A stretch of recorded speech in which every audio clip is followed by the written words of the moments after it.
Finance institution ಪದಾಧಿಕಾರಿಗಳು, ಅಸೋಸಿಯೇಷನ್ನ ಪದಾಧಿಕಾರಿಗಳು,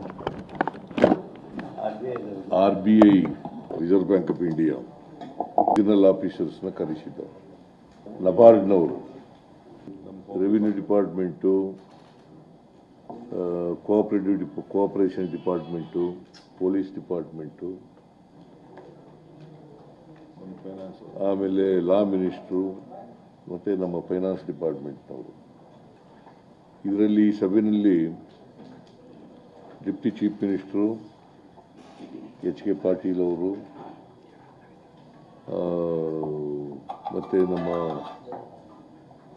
home minister, revenue minister,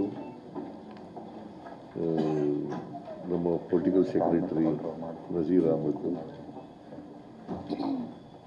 Govindaraju ಅವರೆಲ್ಲರೂ ಕೂಡ ಭಾಗವಹಿಸಿದರು. ಪೊಲೀಸ್ ಕಡೆಯಿಂದ DG ಮತ್ತು ಇತರ ಪೊಲೀಸ್ನವರೆಲ್ಲ ಬಂದಿದ್ದರು. ನಾನು ಮೊದಲಿಗೆ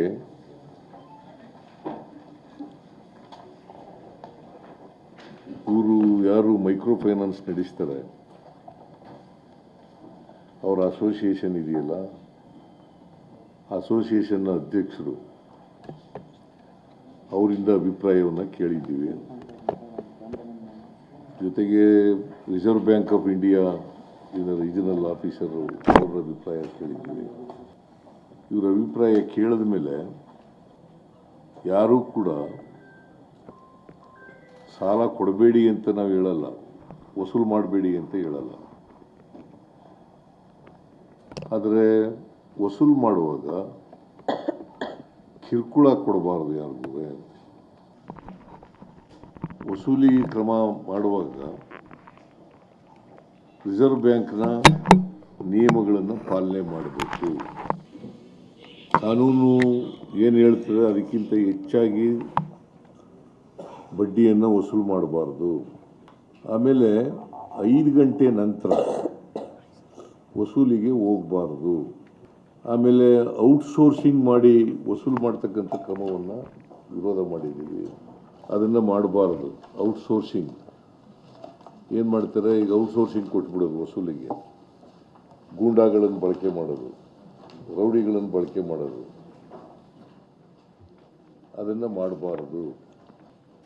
ಈ ನಿಯಮಗಳನ್ನು ಯಾರು ಉಲ್ಲಂಘನೆ ಮಾಡ್ತಾರೆ ಅವ್ರ ಮೇಲೆ ಸರ್ಕಾರ ಕಠಿಣವಾದಂಥ ಕ್ರಮ ತಗೊಳ್ತದೆ.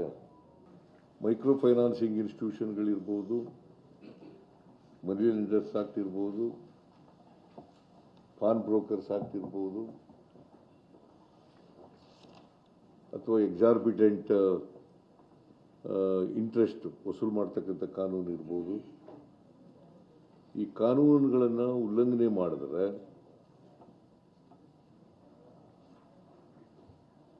ನಾವು ಮುಲಾಜಿಲ್ದೇನೆ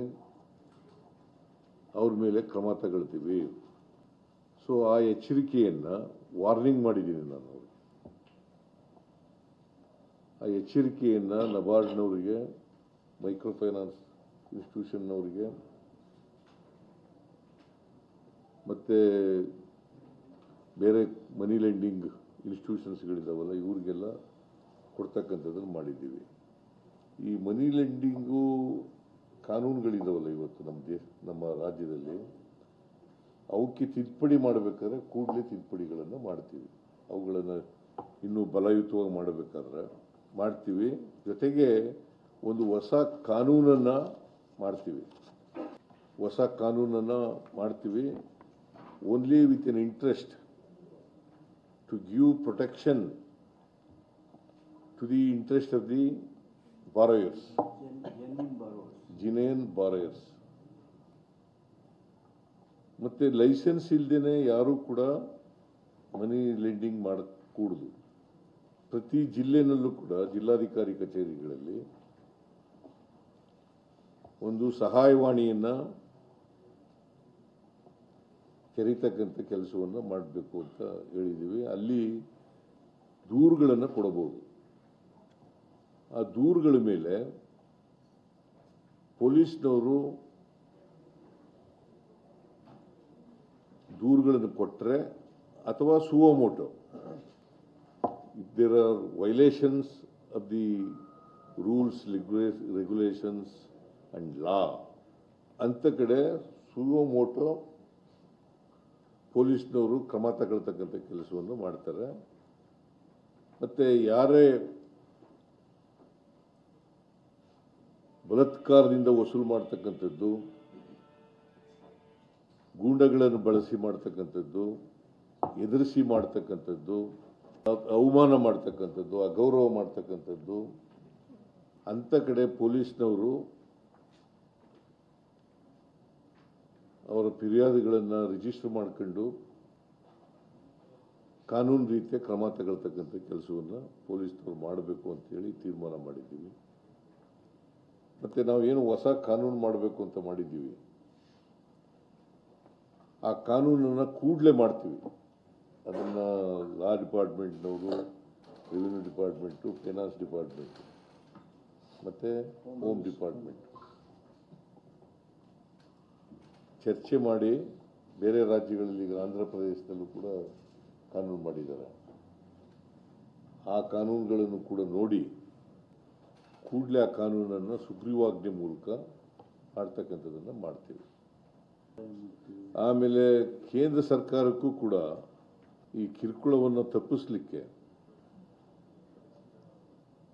ಹ್ಯಾರಾಸ್ಮೆಂಟನ್ನು ತಪ್ಪಿಸಲಿಕ್ಕೆ ಈಗ ಅನೇಕ ರೀತಿಯಲ್ಲಿ ಊರು ಬಿಟ್ಟು ಹೋಗೋದು, ಆತ್ಮಹತ್ಯೆ ಮಾಡ್ಕೊಳ್ತಕ್ಕಂಥದ್ದು ಅಥವಾ ಬೇರೆ ಇನ್ಯಾವುದೇ ರೀತಿಯಲ್ಲಿ ಕಿರುಕುಳ ಅನುಭವಿಸ್ತಕ್ಕಂಥದ್ದು, ಇದಕ್ಕೆಲ್ಲ ತಡೆ ಮಾಡಲಿಕ್ಕೆ ಕೇಂದ್ರ ಸರ್ಕಾರನೂ ಕೂಡ ಕಾನೂನನ್ನು ಮಾಡಬೇಕು ಅಂತೇಳಿ ಒತ್ತಾಯವನ್ನು ಮಾಡ್ತೀವಿ. ರಿಕವರಿ ಆಗಿ, ಅವಮಾನ ಆಗಿ ಸೂಸೈಡ್ ಮಾಡ್ಕೊಳ್ತಕ್ಕಂಥದ್ದು, ಅವರಿಗೆ ಈಗ 5 ಗಂಟೆ ಮೇಲೆ ಹೋಗಿಲ್ಲ ಅಂತ ಇದ್ದಾರೆ. 5 ಗಂಟೆ ಮೇಲೆ ಹೋಗಿ